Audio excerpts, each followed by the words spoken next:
प्यारे अधिवक्ता साथियों, सभी को हमारा प्यार भरा नमस्कार। कल की वीडियो पर आप लोगों की सधी हुई प्रतिक्रियाएं हमको मिली हैं और हम आपकी प्रतिक्रियाओं से उत्साहित हैं। हमें यह अच्छा लगा कि आपने हमारे द्वारा कही गई बातों को गंभीरतापूर्वक लिया है। फिलहाल जिस समय हम ये वीडियो रिकॉर्ड करना शुरू किए हैं 2 बजने में 5 मिनट बाकी हैं सुबह ये, और हमें लगता है जो हमने इसको दिन में आज सुबह के बेले में लगभग 5 बजे डाला था, तो 3 घंटे बाद 12 घंटे हो जाएंगे। 12 घंटे में वो लगभग 450 लोगों ने उसे देखा है। और जो आपकी सीट आती है, चाहे एपीओ आए चाहे जे आए, वो 300 तक नहीं पहुंचने वाली है। तो मैं परमात्मा को बहुत धन्यवाद देता हूं कि मुझे 1 lakh, 2 lakh, 80,000 subscriber, 1.5 lakh subscriber, 30,000 subscriber वाले नहीं सुनते हैं। हमें वो सुन रहे हैं जिन्हीं में से बेचारे वेटिंग लिस्ट के लिए लड़ रहे हैं, जिन्हीं में से एपीओ और जूनियर डिवीज़न की करप्शन के खिलाफ लड़ रहे हैं, उन्हीं में से पदों पर चयनित होकर के अपने अपने सेवा में अपने अपने क्षेत्र में जा चुके हैं। ये परमात्मा का दिया हुआ स्पेशल गिफ्ट है हम सभी लोगों को। ऐसा मैं नहीं कहता कि मुझे मात्र, नहीं, ये कल्पना ही नहीं की जा सकती। अस्तित्व संपूरक अवस्था में है। हमको एकांगी किसी भी पहलू पर नहीं सोचना चाहिए।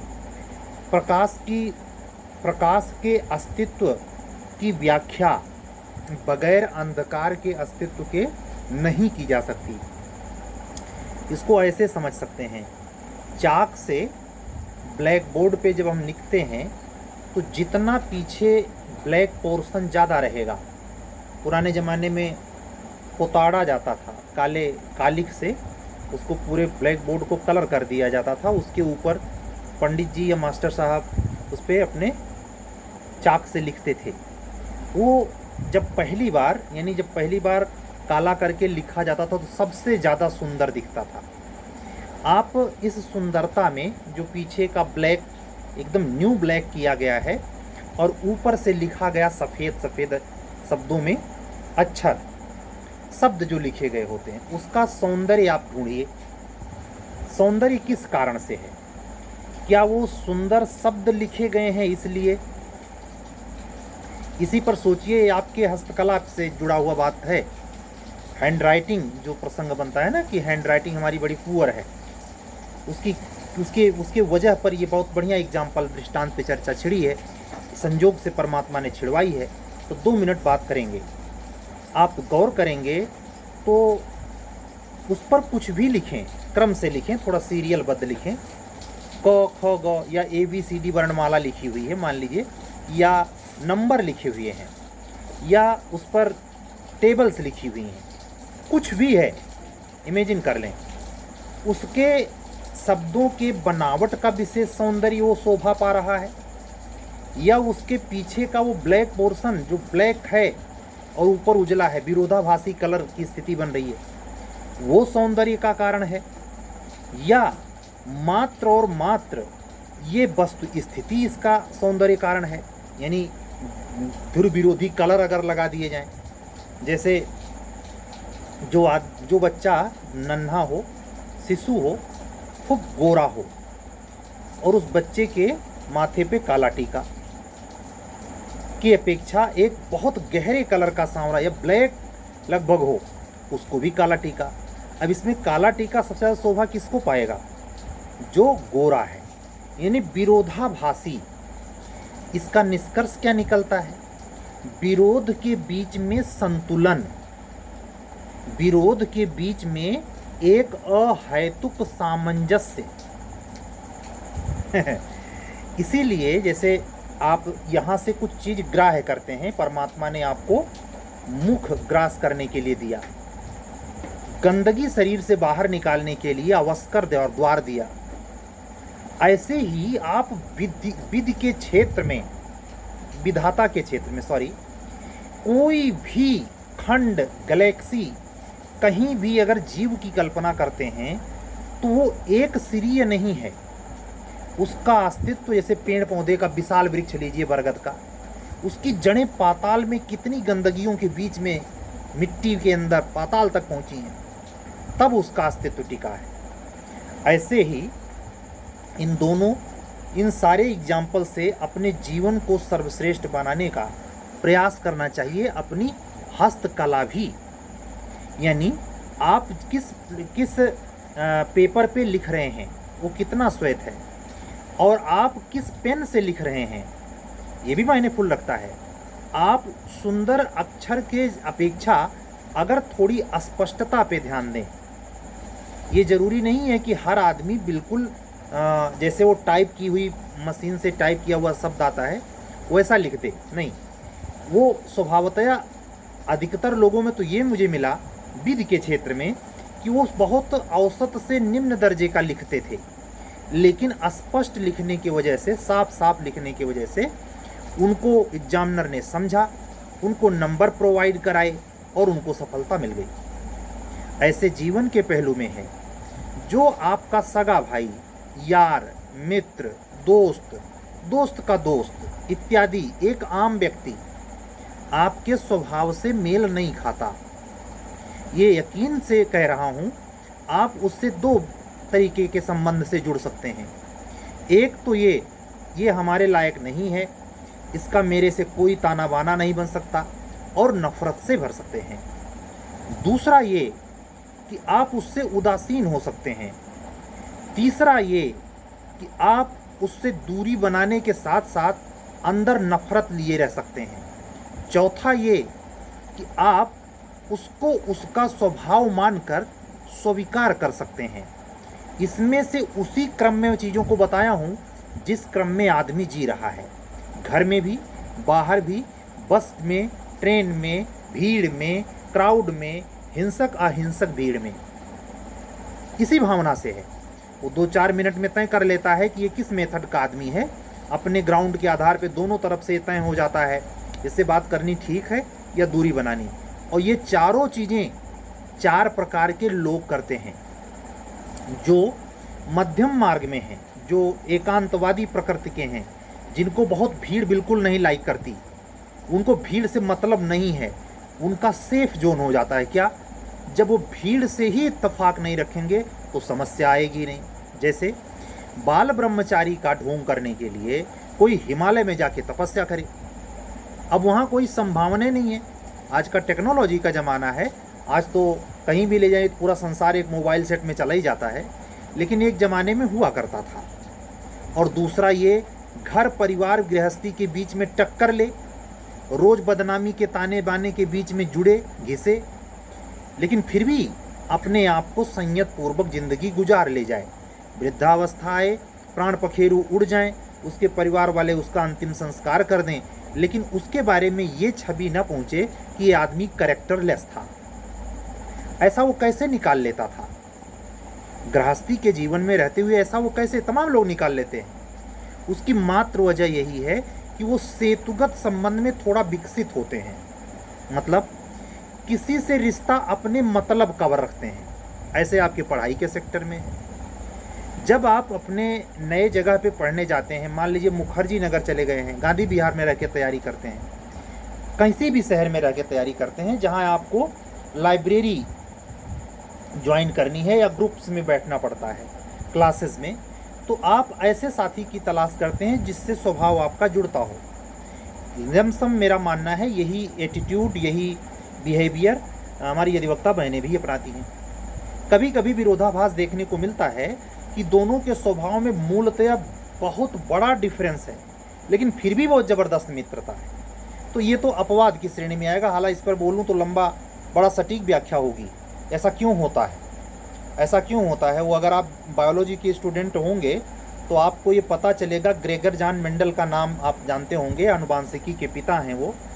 उन्होंने कैसे सिद्ध किया कि पीले कलर का फूल मटर का और लाल कलर के फूल मटर का, इन दोनों प्रकार के मटर के फूल में अगर संकर कराया जाए तो एक तीसरी प्रजाति भी आ जाती है जो सफ़ेद होती है, न पीला न गुलाबी। ऐसा होता है। ये नेचर है और बहुरंगा है। इसमें ऐसा नहीं है कि जो एक चेहरा बना करके नेचर ने भेजा है सेम बाई सेम पिताजी का, फिर बेटी का, फिर बेटे का, ऐसा होता है क्या? यानी सृष्टि लगातार नवीन सृजन कर रही है। इसका उल्टा भी कहें, ये पूरक कैसे है? ये एक दूसरे के विरोधाभासी भी है भाई। हूबहू पिता अपने पुत्र से चेहरे से नहीं मिलता, ये बात सही है। काफ़ी कुछ छाया प्रतिछाया माँ बाप की तो मिल ही जाती है, हूबहू की बात कर रहा हूँ। और आप इसकी व्याख्या जड़ता के साथ मत करने लगना कि ट्विंस होते हैं, तर्क विसंगत पूर्ण देने लगना समय खाने के लिए नहीं। जो स्वाभाविक सच्चाई है, जो प्रकट सच्चाई है, उस पर बात कर रहा हूँ। हम समझाना चाह रहे हैं आपको, विरोधाभास, गलत स्वभाव, विसंगत स्वभाव, मूर्खतापूर्ण स्वभाव, किसी प्रकार का स्वभाव आपके लिए भीतरी विरोध का, भीतरी अंतर विरोध का कारण नहीं बनना चाहिए, बल्कि वो ये मान के चलना चाहिए उसका अपना स्वभाव। इसको स्वीकार करने से 3 प्रकार की एनर्जी जनरेट होती है। जैसे ही आप अपने परिवार, मित्र, भीड़, मेला, बाजार, क्राउड, माल, कहीं भी जैसे इस थ्योरी के साथ एक दूसरे से आप कनेक्ट होते हैं, तो आपके दिमाग में अगर ये ऊर्जा खूब है कि सामने वाला व्यक्ति अपने स्वभाव के वशीभूत है, मैं अपने स्वभाव के, अगर इसको और ज़्यादा परेशान करता है तो अपने नज़दीकी जिनके साथ आपने ज़िंदगियां गुजारी हैं, आप अगर 2 भी भाई बहन होंगे तो निश्चित डिफरेंस होगा। कुछ स्वभाव का आपका भाई होगा, कुछ स्वभाव के आप होंगे। यानी नेचर ही कम ज़्यादा करके भेजती है, सबको बराबर करके नहीं भेजती है। इसीलिए साम्यवाद या समाजवाद की अवधारणा मूर्खतापूर्ण अवधारणा हो जाती है। कभी समाजवाद या साम्यवाद नहीं आ सकता, जबकि सोसाइटी का सबसे ज़्यादा कॉन्सेप्चुअल और इस समय प्रायोगिक सब्जेक्ट क्या है? समाजवाद। समाजवाद में क्या अवधारणा है कि जो अमीरों का प्रॉपर्टी है उसको लेकर साम्यवाद की तरह नहीं, धरती के स्रोतों का, धरती के साधनों का आवंटन समान रूप से कर दिया जाए और जिसकी जितनी संख्या है उसी हिसाब से उसको डिस्ट्रीब्यूट कर दिया जाए, तो विवाद नहीं रहेगा। विवाद उसके बाद भी जन्म लेगा, विवाद का अंत नहीं होगा।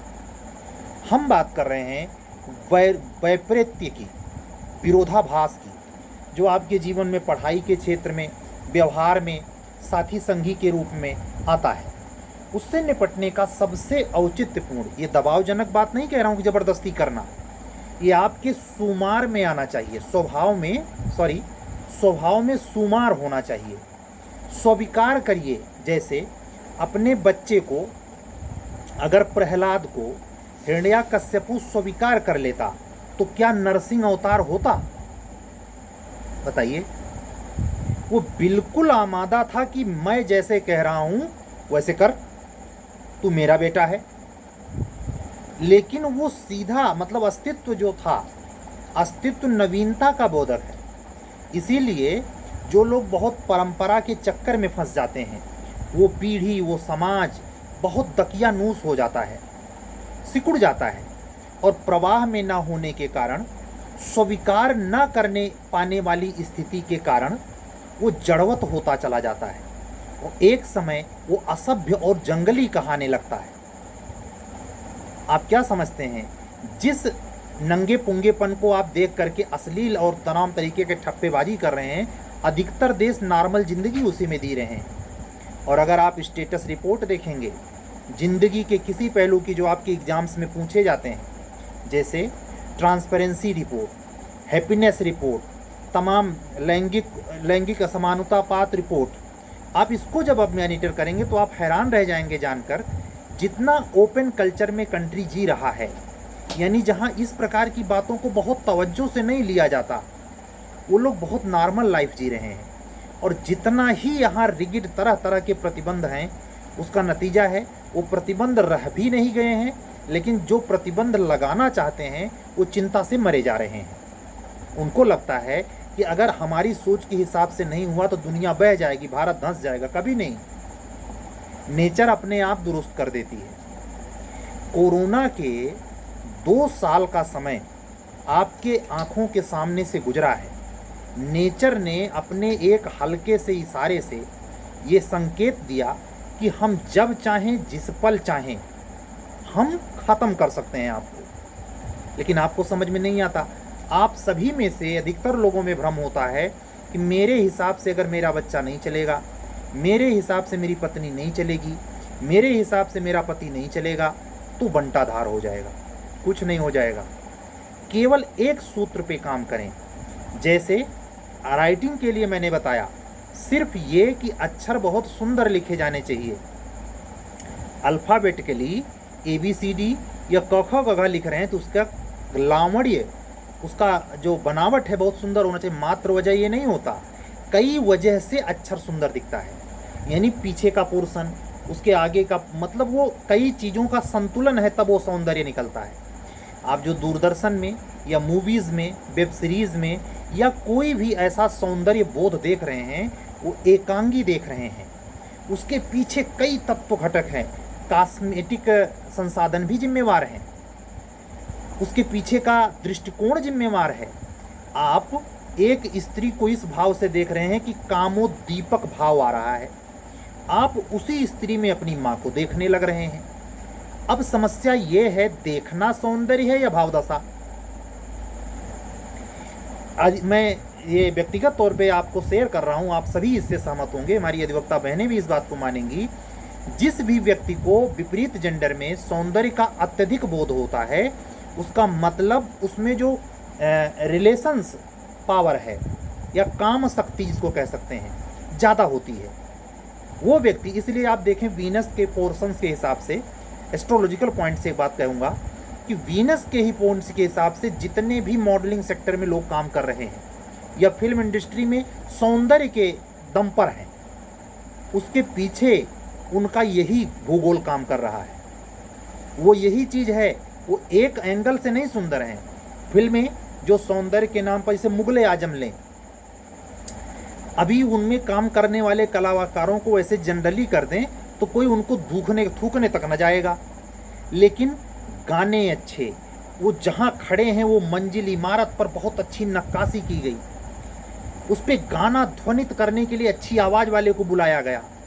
इतने मतलब अगर आप ईमानदारी से इकट्ठा करें तो एक सेकंड के एक तस्वीर के लिए कई घंटे, कई तरीके का उच्च स्तरीय दिमाग और उसका सब मिश्रण होता है जो आप सुंदर कह देते हैं। जैसे वो कहता नहीं, उसका क्या नाम है जो संदेहवादी दार्शनिक है, मैं इस समय थोड़ा नाम भूल रहा हूँ, आप लोग कमेंट कीजिएगा जो दर्शन शास्त्र सुनते हैं, पढ़े हों, मैं मिस कर रहा हूँ। संदेहवादी जो पश्चिम का दार्शनिक है, देकार्ते, वो कहता है कि एक ही नदी में कोई भी व्यक्ति, जो प्रवाहित नदी है, वो नदी नहीं जो थिर तालाब जिसमें प्रवाह है, एक नदी में 2 बार कोई स्नान ही नहीं कर सकता, जैसे दोबारा करेगा वो पानी बह चुका। यानी ये सही बात है, जिसमें प्रवाह होगा वो समाज आगे बढ़ेगा, जिसमें बहुमुखी सार्वभौमिक दृष्टिकोण होगा, स्वीकार करने की क्षमता होगी। स्वीकार करने की क्षमता का मतलब प्रवाह है। कैसे कैसे कैसे स्वीकार करने की क्षमता प्रवाह है और स्वीकार करने की क्षमता नहीं, जड़ता है। कैसे साबित होगा ये? इसको ऐसे समझें, अगर पत्थर पर गिरता हुआ पानी, समझना, पत्थर पर गिरता हुआ पानी प्रवाहमान नहीं है तो पत्थर कैसे कट के धीरे धीरे बिल्कुल मिट्टी हो जाता है, और उस पत्थर का उस जगह पर स्थिर न रह पाना, एक जगह है, दिखता क्या है, वो जड़ है, क्या उसमें भी प्रवाह की जिम्मेवारी समाहित दिखाई पड़ती है कि नहीं? उसको काट रहा है हथौड़ा नहीं भाई, पानी की गिरती हुई लगातार बूंद पत्थर काट दे रही है। मतलब पत्थर जो दिखता जड़ है, यानी जो समाज बहुत जड़वत है, परंपरा को मानता है, प्राचीनता में विश्वास रखता है, परंपरा जैसे हमारे लगेगा तो शरीयतें लगेगा, ऐसे समाज में भी प्रवाह की संभावना है, बशर्ते उस वेग से पानी पड़ना चाहिए। अगर उसी पत्थर पर धीमे धीमे बूंद पड़े, मैं आपको ऐसे बताऊं, जैसे बारिश खत्म हो जाती है तो टिप टिप होने लगता है, वो टिप टिप पर भी जो बूंद गिरता है पत्थर पर, करीब 100 साल बाद खड्ड मिलेगा, पक्का मिलेगा खड्ड। लेकिन जब तेज प्रवाह पड़ेगा फोर्स से तो जल्दी मिलेगा। इसका निष्कर्ष क्या निकला कि जो जड़वत समाज है, जो जड़वत समाज है, उसको सुधरने में समय तो लगेगा, लेकिन वो भी सुधरेगा। इसी आधार पे पश्चिम का दार्शनिक कांट कहता है इस संसार में कोई भी जड़ नहीं है। और इसी आधार पर हमारे यहाँ शंकराचार्य कहते हैं वासुदेवः सर्वम। आप किसी से किसी भी कारण से अगर स्वीकार नहीं कर पा रहे हैं तो आप अपने ही अस्तित्व को नकार रहे हैं। ये बांग्लादेश में जो हो रहा था, एक वर्ग पूरा काटे जा रहा है। आत्मा अजर अमर है, कोई शरीर को काट सकता है, आत्मा नहीं। इसी सिद्धांत पे महाभारत लड़ी गई है। अब वो मूड ये नहीं समझ पा रहे ये भी हमारे भाई ही है, साथ में रहे खाए पिए। हिंदू मुस्लिम की बात है, लेकिन किसी भी कारण से जो अंतर विरोध पैदा होता है उसमें अपने आप को श्रेष्ठ और दूसरे वाले को जड़ मान लेने से होता है। नहीं, कोई जड़ नहीं है। किसी में कम प्रवाह है, किसी में ज़्यादा है, लेकिन जीवन का फलसफा किस में छिपा है? प्रवाह में, गति में। कोई भी चीज़ रुक नहीं है। ग्लेशियर बढ़ता चला जा रहा है, सूर्य से दूरी बढ़ती चली जा रही है, ब्रह्मांड बढ़ता चला जा रहा है, आपका समय बढ़ता चला जा रहा है, आपका उम्र बढ़ती चली जा रही है। कोई चीज़ बताइए जरा, ये क्या है? पूरी नेचर सिखा रही है कि आपसे पाला कहीं किसी से पड़ जाए तो पहला सूत्र लगाइए, अपमान करे, जो भगवान बुद्ध के साथ है। कोई व्यक्ति आपको जम के गाली दे, ये सामर्थ्य कब आएगी कि आप उस गाली को ना लें? ऐसा कहीं देखने में मिलता है? वो बुद्धत्व आत्मा है जो पूरा उघड़ चुकी है, जो पूरा स्वीकार कर चुकी है सबको।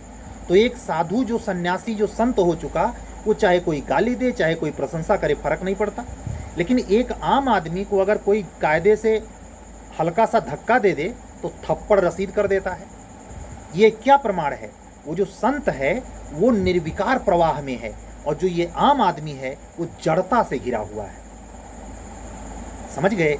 तो आज की बात जो हमने शुरू की हस्तकला के लेखन पर, इसमें एकांगी सोच के परेशान ना हो कि उसका आंसर तो अक्षर तो बड़ा बढ़िया बनता है, हमारी राइटिंग ये नहीं बनती। हीन भावना से ग्रसित होने का मतलब जड़ता को बढ़ावा देना, और उसमें जिन वजहों से आप में हीन भावना आई उसको खंडित करने वाली कोई भी विचारधारा या बातचीत या ज्ञान की बात जो आपके उस बात को विध्वंस कर दे, धीरे धीरे करके छांट दे, धीरे धीरे करके पानी गिरे खड्ड बन जाए, वो ऐसी कैसी बात हो सकती है? अरे भाई, राइटिंग का एक ही हिस्सा ये नहीं है कि राइटिंग में शब्द सही बनाओ। राइटिंग के लिए साफ सफाई रखो, थोड़ा शब्द से शब्द की दूरी बढ़ाओ, और जिस पेपर पे लिखो वो थोड़ा प्लेन हो, और जिससे लिखो वो पेन बढ़िया हो। अब आप सोचें कितनी गुंजाइश हो गई इस निराशा से बचने की कि हमारी राइटिंग तो कभी सुधरेगी ही नहीं। देखने का नज़रिया, इसीलिए कहते हैं अप्रोच बड़ा मायने रखता है। कॉन्सेप्ट के डेवलप में अप्रोच की बड़ी भूमिका है। कॉन्सेप्ट किसी किसी का इसलिए नहीं डेवलप हो पाता क्योंकि बहुत वो रेडिकल सोचते हैं। रेडिकल कहने से आप ऐसा ना समझें, कट्टर कहने से ये ना समझें पापी, अधर्मी, कुकर्मी। रेडिकल समझने से यही समझें, जैसे मैंने पत्थर और प्रस्तर और जल का एग्जाम्पल दिया, पानी की बूंद का। एक समय आएगा वो भी छटेगा। मैंने कई वीडियो पहले आपसे स्मरण दिलाया था कि आदमी अगर स्वस्मरण में जाए, अपने पिछले जन्म को खोजे, तो कोई न कोई आदमी पुरुष नर नारी में से, समलिंगी में से, है ना, ऐसा भी पा सकता है कि किसी जन्म में वो प्रस्तर का जीवन जिया है। यानी इस सगरों जहान में तभी तो ये कॉन्सेप्ट साबित होगा वासुदेवा सर्वम। नहीं तो आप कह सकते हैं कि उसमें प्राण नहीं तो पत्थर में कैसे भगवान आ जाता है? आए थे न खम्भ में, जिस खम्भ में बंधवा करके मारने की योजना थी हिरण्याकश्यप की प्रहलाद को, उसी खम्भ में से प्रकट होते हैं नरसिंह रूप में। ये तो पौराणिक कथा है, लेकिन उसके भी वैज्ञानिक तत्व पे जाइएगा तो आप यही पाइएगा, किसी का निरादर नहीं, किसी की निंदा नहीं। आप अगर आपकी आत्मा का लेवल अच्छा है, घनीभूत ऊर्जा आप में है, तो मैं गारंटी देता हूं वो यीशु वाली अवस्था आई जाएगी कि आपको कोई बेंध डाले लेकिन आप हिंसा नहीं करेंगे। असल में सठे साठ्यम समाचरित वो कर रहे हैं। ये तो बीच की अधकचरी भाषा है जो सुभाष बाबू, भगत सिंह, सारे लोग अंतर्विरोध में चल रहा है। मैं यहाँ इस पोषण के लिए, इस फिलॉसफी को पढ़ाने के लिए नहीं, मेरा मूल मकसद है कि आप जिन कारण से डिप्रेस हो जाते हैं स्टडी में, उनमें केवल एकांगी सोचने की वजह से होते हैं। आपकी सर्विस नहीं लग रही है, सिर्फ एकांगी सोच रहे हैं। अरे भाई, ये पढ़ाई लिखाई का मकसद या लॉ पढ़ने का मकसद सिर्फ एक ही कर रखा है, एपीओ ही बनेंगे, जज ही बनेंगे, हाई कोर्ट में न्यायमूर्ति ही बनेंगे, ऐसे नहीं होता। फलक हैं उसके। कोई भी शिक्षा आप अर्जित करें, अरबी फारसी पढ़ें, कन्नड़ पढ़ें, तेलुगु पढ़ें, कोई भाषा सीखें, उसके बहुआयामी पक्ष हैं, इसलिए उसकी अनंत संभावनाएं हैं। उन संभावनाओं पर अब अगर दृष्टि आपकी अगर जाती रहे तो आपको निराश होने का कोई वजह नहीं। जिंदगी बहुत बड़ी होती है। असल में हम भारतीयों को इतना ज़्यादा मध्यम वर्ग में दबाव में जीना पड़ता है कि हम 35 साल के बाद की ज़िंदगी को कैसे लेते हैं कि कैसे सरवाइव होगा बगैर पैसे के। जबकि आप देखें, ऐसी लाइफ चल रही है इस समय कि असल में ज़िंदगी के वे राष्ट्र, असल में धरती के वे राष्ट्र जो सबसे प्रसन्नचित्त हैं, सबसे ज़्यादा विश्व के विकास में योगदान दे रहे हैं, उनके यहाँ की जो कंपेनियन लाइफ है वो 45 साल के बाद स्टार्ट हो रही है। हमारे यहाँ 45 तक ख़त्म हो जा रही है। जो उन्नतकारी राष्ट्र हैं, जो विकसित हैं, जो एंजॉयफुल हैं, जहाँ हैप्पीनेस है, वहाँ लाइफ की स्टार्टिंग 45 साल से शुरू हो रही है। हमारे यहाँ कौन सा करियर वाला है जो 45 साल तक बर्दाश्त कर पाएगा? जहाँ के गार्जियन, जहाँ के समाज में 20 साल में बच्चा पैदा कर देने की गारंटी चल रही है, उस तरीके का भी दबाव लोग झेलते हैं। जहाँ के गार्जियन अपने 20 साल 25 साल के बच्चे से उम्मीद करते हैं कि वो हमारी अब देखभाल करे, मैं बहुत कर चुका। यानी पिछली पीढ़ी भी थकी हारी सी लगती है, वर्तमान वाली तो लग ही रही है, और आने वाले भविष्य को चौपट करने पर वो जाने अनजाने कब आमादा हो जाती है ये खुद पता नहीं पाती। इसका नतीजा होता है कि आप बहुत ज़्यादा डिप्रेशन के शिकार हो जाते हैं। हर मामले में आप ये समझें, जब कमरे में आप चिंतित हैं और इत्तेफाक से आप अकेले हैं, तो ये मोबाइल के इतने हजारों चैनल, रील कुछ भी अच्छा नहीं लगेगा, और आपका अध्ययन इसी डिप्रेस में जाने के, एकांगी सोच की वजह से, सिकुड़ी हुई अवधारणा की वजह से, बहुत दबे हुए, बहुत संकुचित विचारधारा की वजह से तनावग्रस्त कर देती है। और ये तनावग्रस्तता बिल्कुल ठीक नहीं, ये बहुत क्षति प्रदान करती है, पढ़ने नहीं देती, समय जाया करती है, और उसका फ्रस्ट्रेशन मिटाने के लिए किसी अन्य ऐसे एहसान फरामोश व्यक्ति का भी समय नष्ट करवाती है, जो इसलिए आपका फ़ोन नहीं रखता कि भाई इतने दिन के बाद फ़ोन किया है, और अगर कुछ अपनी विपदा कह ही रहा है तो सुन लेते हैं। लेकिन सनद रहे, आज की दुनिया में कोई किसी का सुनने के लिए नहीं है। इसलिए ये बात गांठ बांध लीजिए कि किसी भी पहलू में जीवन के, लिखाई पढ़ाई हो या भौतिक जगत, अगर आप एकांगी सोचकर परेशान होते हैं तो कारण आप हैं। सामने वाले को अपनी विपदा, अपने द्वारा सृजित फ्रस्ट्रेशन को लेकर कभी भी मत गाइए। समय बचाइए। वही समय आप ये चिंतित होइए कि जितना समय हम इस प्रपंच में फंसे हैं, जितने समय में हम ऐसे ही समय काट रहे हैं और हमें भारीपन लग रहा है, उसी समय में हम कुछ भी करें, XYZ, लेकिन करें। यहाँ तक कि आपका अपना निजी सब्जेक्ट पढ़ने का मन नहीं कर रहा है तो करने के नाम पर कुछ ऐसा करें जिसमें आपको इंटरटेनमेंट भी हो और उसका पढ़ाई की दृष्टि से भी फायदा हो। शतरंज खेलने बैठ जाएं, बुद्धि आपकी बढ़ेगी। आप ऐसे कुछ करें, मतलब करने में लग जाएं, चुपचाप बैठ करके झक ना मारें। और सनद रहे, मैं इसको गारंटी के तौर पे कहूँगा, अपनी व्यथा कहने के लिए अपने से सिवाय किसी के प्रति अगर आप बार बार फ़ोन पर डिपेंड हैं तो आप बहुत कमज़ोर हो चुके हैं। इसको अति शीघ्र सुधार लें, बहुत ज़्यादा नुकसान उठाएंगे। बेशकीमती हीरे जवाहरात जैसा समय आप अपनी उस अतीत की व्यथा को कहने में जा रहे हैं जिसका सामने वाले के पास किसी काल में ना तो हल था, ना होता है, ना होगा। इस बात को तय करें, आपने ही रायता फैलाया है और आप ही समेटेंगे। तनु बेट्स मनु, मनु शर्मा का कमेंट है कि विरुद्ध ये कंगना रानौत उसमें बनी है तनु, उसका कमेंट है। ठीक है, तो आज की बात यहीं तक। एक छोटी से मुद्दे पे हमने बात करी है कि आप अपने डिप्रेशन को, पढ़ाई के पीरियड में डिप्रेशन की जो वजह है उस पर फोकस हों, और किसी के प्रति जो आपसे साथ दुश्मनी का तो वो जाने, उसका व्यवहार जाने। आप अपने तरफ से निस्तुगी रहें, एकदम स्वच्छ रहें, निष्कपट रहें, और साथ ही साथ निर्मल गंगा जल की तरह बहें। सड़े नहीं, कुएं की पानी की तरह ठहरे नहीं, गंदे नाले की तरह स्थिर न हो जाएं, गंगा मैया की तरह प्रवाह में रहें। जिंदगी के हर छोर में ऐसा नहीं केवल दौड़ रहे हैं वो प्रवाह है, नहीं नहीं, कोई भी चीज़ आपकी विचारधारा प्रवाहमान वाली होनी चाहिए। आपका कार्य व्यवहार, आपकी लिखावट, आपका सोचने, विचारने, ग्रहण करने, बोलने, सोचने, महसूस करने, सब में प्रवाह होना चाहिए। तो फिर सड़न वाली दुर्गंध नहीं आएगी, नकारात्मक अवधारणाएं ठहरेंगी नहीं, आप में डिप्रेशन के जो तत्व हैं विकसित नहीं होने पाएंगे, आपकी विचारधारा में नकारात्मकता नहीं आएगी, आप हिंसक नहीं होंगे, आप में वो सौष्ठव निर्मित होगा जिसमें विकास की उच्चतम संभावनाएं पल्लवित, पुष्पित और महक सकती हैं। आज की बातें यहीं तक। सभी अधिवक्ता साथियों को हमारे इस चैनल पर स्वागत है। आप आएँ, चैनल को सब्सक्राइब करें, अपने दिमाग को ठंडा करके अपने अध्ययन में, नई संहिताओं में, नए सीरीज में, हमारे द्वारा चलाए जा रहे कार्यक्रमों में सम्मिलित होने के लिए अगर चैनल अच्छा लगता है सब्सक्राइब, लाइक करके, अगर हमसे जुड़ने की इच्छा है, किसी भी HJS, APO के संदर्भ में आप अगर प्रयत्नशील हैं, हम आपके मार्ग में सहायक हो सकते हैं, तो हमारा व्हाट्सअप नंबर ध्यान से सुने, 7705090393।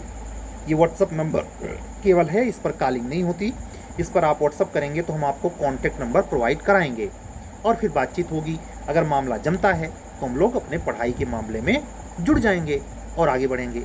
अगर बाय द वे आप नहीं भी जुड़ पाते हैं तो हमारे चैनल पर मूक भाषा आपके तरफ से, मेरे तरफ से तो अभिव्यक्त है, हम आपको देख भी नहीं रहे हैं, लेकिन आप मेरे अपने तरफ से मूक भाषा में बगैर कमेंट किए, बगैर सब्सक्राइब, लाइक किए, आप मुझे मूक समर्थन दे सकते हैं।